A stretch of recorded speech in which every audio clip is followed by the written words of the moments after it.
আমি আজকে জাতীয় আইনগত সহায়তা প্রদান দিবসে শুভ উদ্বোধন ঘোষণা করছি।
জাতীয় আইনগত সহায়তা দিবস 2025 উপলক্ষে সহযোগী বয়ান র্যালিতে আমরা সুশৃঙ্খলভাবে অংশগ্রহণ করব।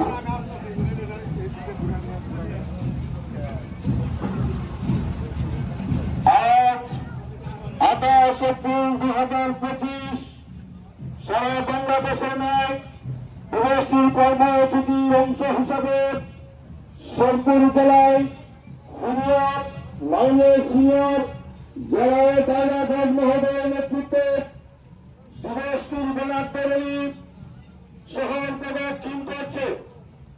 দিবসটি মূল প্রতিবাদের বিষয় হচ্ছে সন্ধ্যের কোনো আনন্দ নাই।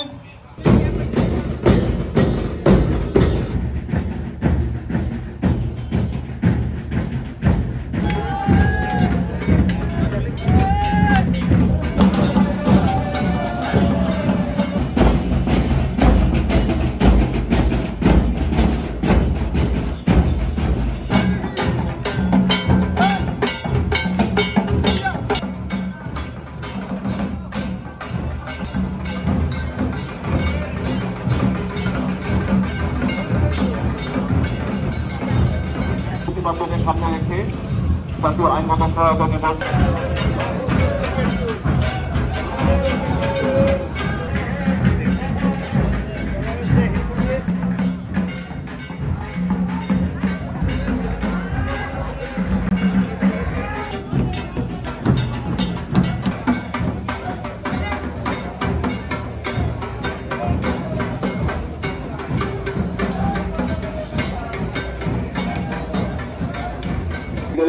আবদ্ধ হয়। যদি মামলায় আবদ্ধ হয় তবে আর বিরোধ নয়, দ্বন্দ্বে কোনো আনন্দ নাই। আপোষ করো ভাই, লিগাল এইড আশেপাশে কোনো চিন্তা নাই।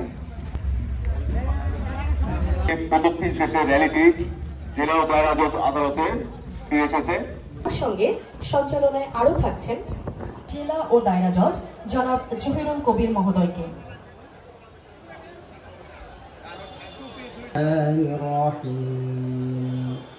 এইটির কার্যক্রম সম্পর্কে আমরা একটা সম্যক ধারণা পেয়েছি।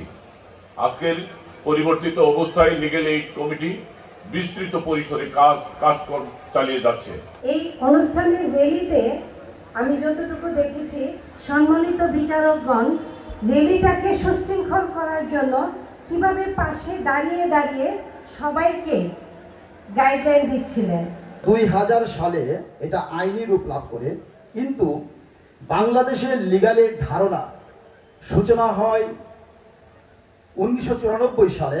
আমি বিশ্বাস করব আজকের আপনাদের এই আইন সহায়তা দিবস উপলক্ষে এই সাহেবিয়ানার ভয়টা মানুষের মধ্যে থেকে কেটে যাবে। প্রচারণার যে ঢংটা আমরা আসলে মানুষের কাছে পৌঁছতে গেলে আমরা মনে করি আসলে এখনো 22 থেকে 25% মানুষ দরিদ্র সীমার নিচে বসবাস করে। গরিব দুঃখীর মামলার ব্যয় বাংলাদেশ সরকার দেয়। আমাদের মেডিকেলের ম্যাজিস্ট্রেট আমাদের 3 কিস্তি আমাদের 2.5 লক্ষ টাকা নিয়ে দিচ্ছে। আমি তার জন্য ধন্যবাদ। তো হঠাৎ করে আমার একজন শুভাকাঙ্ক্ষী আমাকে জেলা লিগ্যাল এইডে যোগাযোগ করার পরামর্শ দেন এবং সেখানে আমি যোগাযোগ করি। আজকের এই লিগ্যাল এইড দিবসে আমরা একত্রিত হয়েছে একটি মৌলিক বিশ্বাসকে পুনর্ব্যক্ত করতে। সেই কার্যকরের তারিখ থেকেই এই দিবসটিকে জাতীয় আইনগত সহায়তা দিবস হিসেবে পালন করা হয়ে থাকে। তো আমি আপনাদের সবাইকে আহ্বান করবো যারা লিগ্যাল এইড কমিটির এই কার্যক্রমকে গতিশীল করার জন্য বা বেগবান করার জন্য এই কমিটিতে অন্তর্ভুক্ত আছেন, আপনারা এই বিষয়গুলো যদি নিশ্চিত করতে পারেন যে প্রান্তিক পর্যায়ে মানুষকে আইনাশ্রয়ী মানুষকে আইনি সেবা প্রদানের জন্য প্রাথমিক কাঠামো হিসেবে বা প্রাথমিক একটা অবলম্বন হিসেবে তাদেরকে অন্তত সেই আবেদন ফর্মগুলো পৌঁছে দেওয়া যায়, তাহলে এটা অনেক বেশি কার্যকর হবে বলে আমি বিশ্বাস করি।